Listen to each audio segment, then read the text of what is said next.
Imagine your grandma teaching you to make her famous pancakes. She does not just say good luck, she hands you a card with exact steps. Mix the flour and milk, heat the pan, pour 1 scoop, flip when bubbles appear, then serve. If you follow those steps in that exact order, you get the same fluffy pancakes every single time. If you flip too early or skip the heating, the whole thing falls apart. That little recipe card is actually a perfect example of an algorithm, and it follows one simple rule. A clear, ordered list of steps that always gives the same result. An algorithm is just a set of steps written down in a fixed order.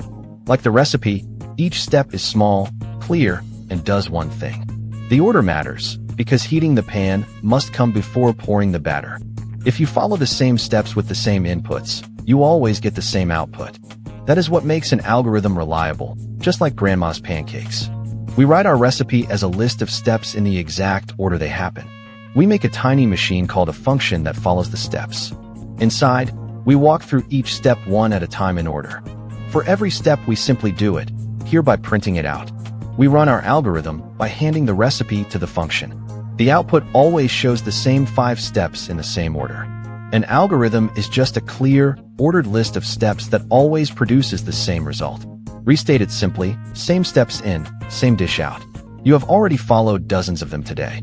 Every recipe you cook and every set of furniture instructions you assemble is an algorithm. Subscribe to Tech with Joel.